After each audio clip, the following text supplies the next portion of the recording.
Olá, estamos mais uma vez aqui no Fala Diversidade e hoje a nossa conversa é sobre identidade étnico-racial e a experiência religiosa. E para essa conversa a gente convidou Marcos Rezende, que é historiador, é membro fundador do Coletivo de Entidades Negras e também articulista do portal de mídia 4P, que é nosso parceiro aqui do Fala Diversidade. Marcos, um prazer muito grande de estar aqui conversando com você. Me sinto muito honrada de bater esse papo com alguém que eu costumo aprender tanto. E eu queria começar falando com você sobre uma pergunta que me vem. É possível falar sobre identidade étnico-racial sem falar da experiência religiosa? E é possível falar da experiência religiosa sem falar da identidade étnico-racial? Cíntia, essa é uma boa pergunta, porque, no geral, quando a população negra é escravizada no continente africano, foi deslocada para o Brasil, e aí nós sabemos a forma, né? Mas muitas vezes nós não discutimos o conjunto de como isso se deu, que eles tinham que cruzar pela árvore do esquecimento para esquecer suas origens, suas raízes, suas tradições, que eles eram colocados juntos com pessoas de etnias diferentes, de modo a esquecerem também as suas línguas. Então, tudo isso tinha um objetivo, fazer com que ele não trouxesse para cá nem a religião, nem qualquer outro elemento cultural. No entanto, ainda dentro dos navios negreiros, que alguns chamam de tumbeiros, pela quantidade de mortos de negros que morreram nessa travessia, acredita-se que 1/3 dos negros morriam já na travessia, dos negros e negras escravizadas, eles acabaram trazendo para cá, mesmo com toda a tentativa dos brancos colonizadores, a sua cultura. E uma parcela significativa dessa cultura estava conectada com o elemento religioso. E o que é interessante também salientar é que no universo negro, em várias regiões, que a África é muito diversa, né? É muito plural. Então eu estou aqui tratando dessa África que acabou trazendo para o Brasil levas desse local, desse locus africano, em que foram escravizadas pessoas de alguns locais. Eu estou tratando aqui do Benin, estou tratando aqui da região de Angola, estou tratando aqui da região da Nigéria, que foram os principais troncos, o que hoje é Nigéria, o que hoje é Benin, o que hoje é Angola, porque não tinha essa nomenclatura e isso foi criado também pela perspectiva colonizadora do homem branco. Então nós também precisamos descolonizar o nosso pensamento, descolonizar essa forma como o continente africano foi construído com 54 países, que não era assim, era um outro conjunto. E eles trouxeram para cá, no seu pensamento, no seu conjunto, um campo cultural filosófico coletivo e que a religiosidade fazia parte disso. Então, o conceito de mundo tinha a religião na construção desse sistema, na filosofia desse processo, que é um pouco diferente de como os europeus entendem o conceito do mundo, né? Então, assim, a religião está aqui, a ciência está aqui, a filosofia está dentro desse campo da ciência, está diferente desse campo religioso. Então, na África, esses elementos se conectavam. Então, era impossível o indivíduo ser africano, ser um ser desconectado desses elementos. Entendi. Daí, essa experiência é uma experiência que tem, sim, claro, lógico, a tradição das religiosidades, das religiões de matriz africanas, dentro de cada ser negro, de cada corpo negro, de cada homem negro, de cada mulher negra que aportou no Brasil.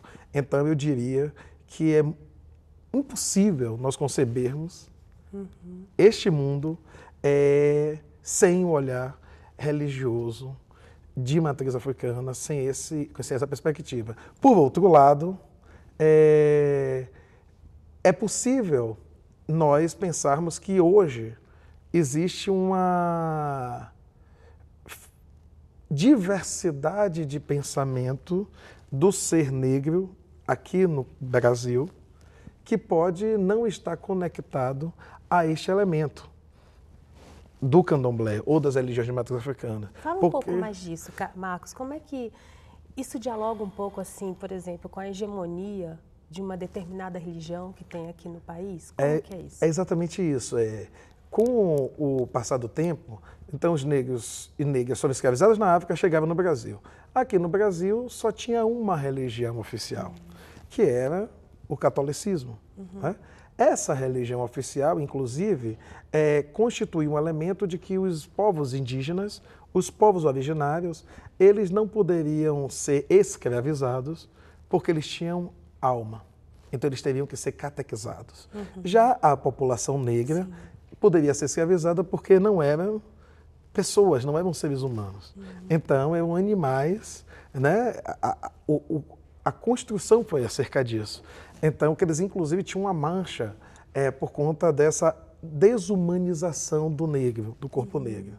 Então, no primeiro momento, todos, obrigatoriamente, deveriam ser católicos. Com o passar do tempo no Brasil, e aí nós vamos entrar nos últimos anos do nosso país, a partir da década do século XX, né? Metade do século XX e já agora século XXI, nós vamos perceber como outras denominações, as denominações evangélicas, foram também adentrando nesse espaço do locus dos negros, esse espaço conceitual, filosófico e religioso, e foi fazendo com que isso fosse desconectado, desligado da sua ancestralidade, colonizando esse pensamento e nos colocando num local que é de ruptura com as religiões de matriz africanas ou com a sua tradição. E aí, Cíntia, é muito importante essa pergunta, porque nós vamos perceber o seguinte, que as pessoas não precisam ser necessariamente, os negros e negras, religiosos de matriz africanas. O que é necessário entender é que, independente em que religião esteja, existe uma ancestralidade que os remeteu para que ele pudesse existir hoje. Então ele só existe porque essas religiões lá atrás, durante séculos, conseguiram manter elementos culturais da tradição do povo negro dentro dela para que os seus avós, bisavós, tataravós pudessem fazer com que ele existisse hoje e ainda numa condição de liberdade. Não diria de igualdade e também não falaria de uma liberdade plena, porque nós vivemos ainda no Brasil uma abolição inacabada.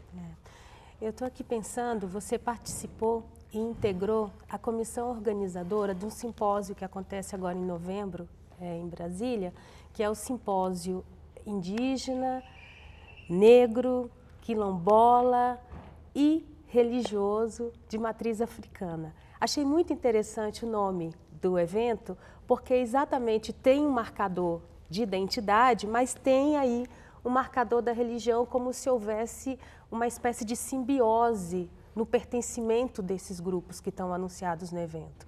E aí eu queria um pouco te ouvir, para a gente, né, o nosso tempo é curto, infelizmente, mas eu acho que a gente pode potencializar isso muito, e eu queria conversar um pouco agora do que esse evento que você participa como alguém que organiza, o que ele traz de contribuição para esse olhar? O que teve de desdobramento, de encaminhamento? Como foi essa experiência?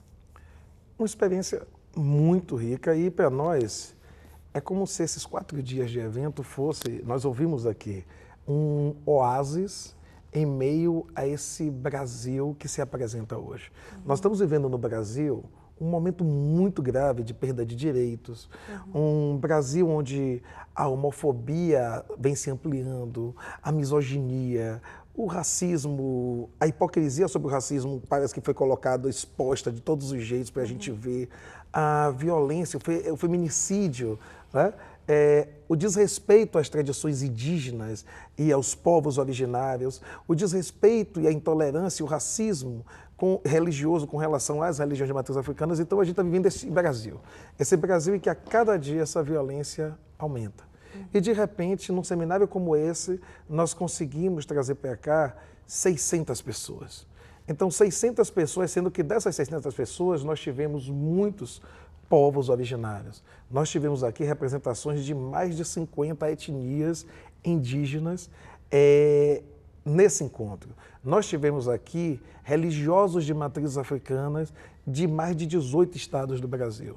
Nós tivemos aqui convidados internacionais que apresentaram dados que demonstram que a realidade nos seus países ainda é muito comum ao que nós vivemos aqui. Isso, coisas que todos nós ouvimos falar ou acreditamos, mas também é bom ouvir a experiência dos outros, que coloca que nós somos, na verdade, esse corpo negro diaspórico no mundo. Né? Independente de onde nós estejamos, nós vamos passar pelo racismo. E esse seminário deixou a contribuição, um legado que é, nas mesas temáticas, discutimos sobre os mais variados temas. Também podemos ouvir como, nos últimos tempos, a violência tem crescido lá nas aldeias, nos povos, nos aldeamentos, nas regiões ocupadas pelos povos indígenas, só que agora ninguém mais dos órgãos do governo tratam ou cuidam. Casas de oração indígena sendo tocados fogos por madeireiros, terreiros de candomblé sendo invadidos por pessoas que se converteram dentro do sistema prisional e que vão lá e se dizem ser e dizem que são apóstolos de Cristo contra os demônios. Então, tudo isso foi exposto aqui. Mas, mais do que isso ser exposto, o que foi muito rico também foi essa possibilidade de pensarmos em alternativas. Sim. E o que é interessante é que pensamos essas alternativas com aqueles que são desses locais, ou os quilombolas, ou os povos indígenas, ou as pessoas de terreiro, mas também com os não negros, que eu chamaria de abolistas contemporâneos. São aqueles que estão nos dias de hoje falando, nós estamos juntos, nós não aceitamos isso. E também com algumas levas de católicos, de algumas igrejas pentecostais que também se fizeram presente aqui, falavam, não, nós também não compactuamos com essas pessoas, nem com esse tipo de Brasil. Então, nós pensamos em soluções conjuntas e vamos ficar esses 15 dias sistematizando tudo isso para apresentar as possíveis soluções, também relatório, que é claro, mas também as possíveis soluções dentro das propostas que foram tomadas e alternativas que possam ser colocadas na realidade desse Brasil, porque nós sabemos que não está fácil, né? Não, e ouvindo, né, Marcos colocando essa questão de uma reunião, né, de possibilidades, de existências, que é um pouco da proposta do nosso canal. Né, de estar falando exatamente que a diversidade é que possibilita uma forma cidadã de convívio, uma forma solidária, uma forma que o direito não termina quando o outro começa, mas começa tudo ao mesmo tempo, né? Tudo junto. Não sei se você quer ainda falar alguma coisa para a gente terminar o nosso bate-papo, uma convocação, e aí a gente termina a nossa conversa aqui. Então, Cíntia, eu estive nos últimos 6 meses, né, de janeiro até julho, nos Estados Unidos, e depois nós estivemos também numa Assembleia da ONU, e eu acho que é importante colocar alguns desses elementos antes de nós terminarmos, porque muitas pessoas perguntam quais são os motivos.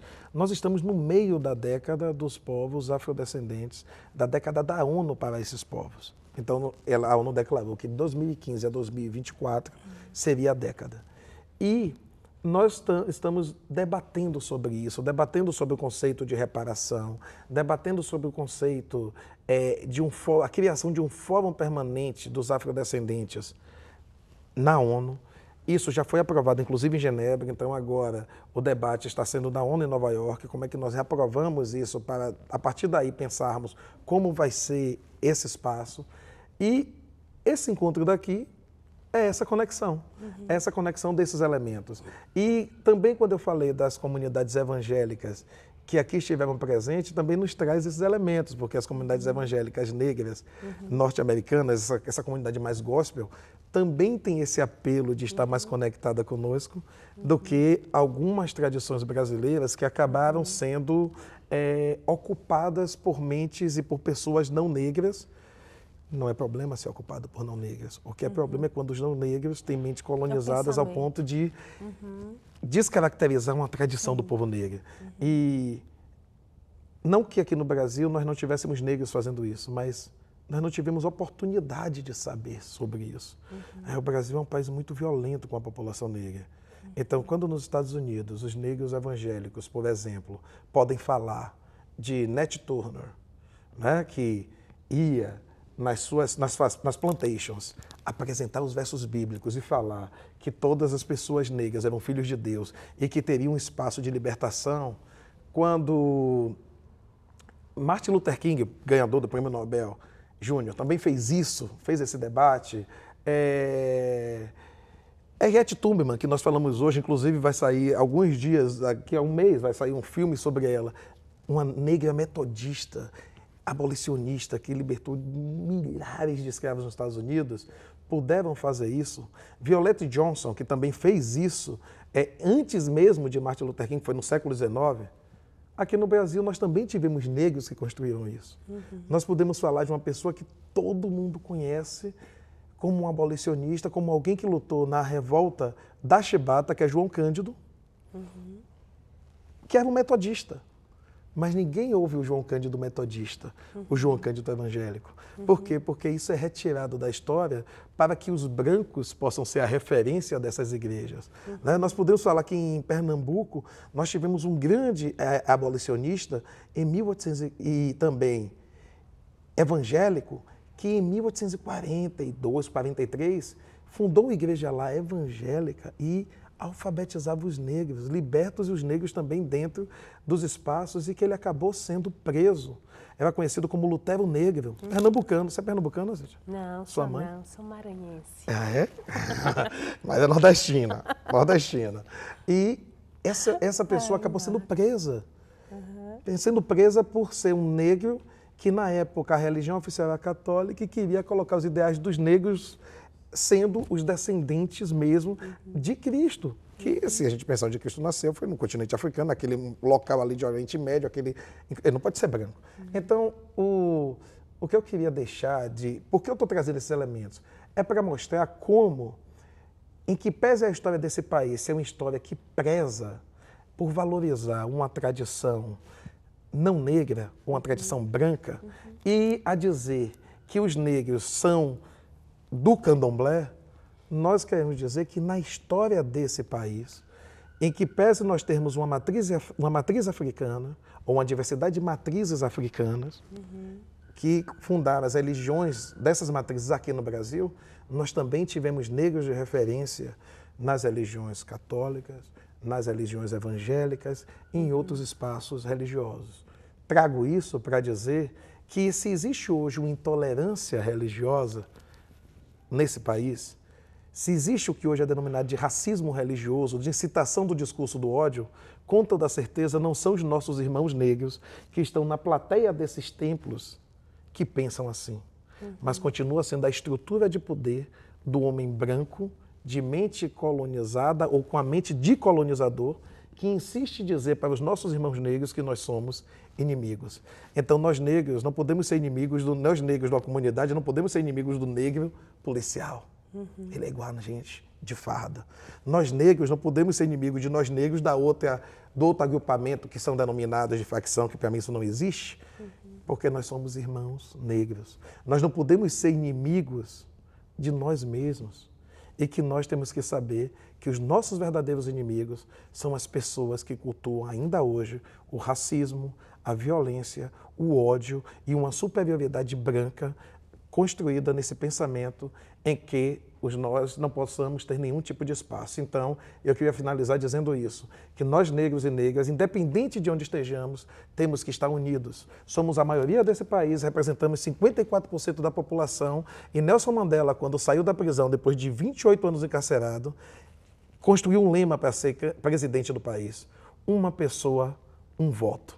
Então, que nós possamos fazer isso. E que nenhum pastor branco, padre branco, até mesmo o candomblessista branco, que nenhum branco possa tirar de nós o direito de escolher nossos irmãos e irmãs negras, que quem for negro tem que lutar contra o racismo e tem que ser anticapitalista, de ocupar espaços de poder em qualquer lugar e mudar esse quadro de violência a que estamos expostos.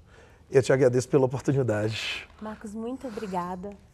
Foi muito bom te ouvir, de pensar que não é uma questão de uma pessoa, né, mas é um discurso de um branqueamento, né, colonizador, que atravessa o nosso país, né, e passa por todos nós. Passa nas instituições, passa na forma que a gente se trata, passa na forma do que se define do que é estético, do que não é adequado. Então, existe um branqueamento que precisa, sim, ser enfrentado. E eu te agradeço muito. Por isso que esse canal é o Fala Diversidade. E se você gostou dessa entrevista, dê um like E se inscreva no nosso canal, porque se falar de diversidade, de existências, de leituras, de narrativas é a sua praia, aqui é o seu lugar.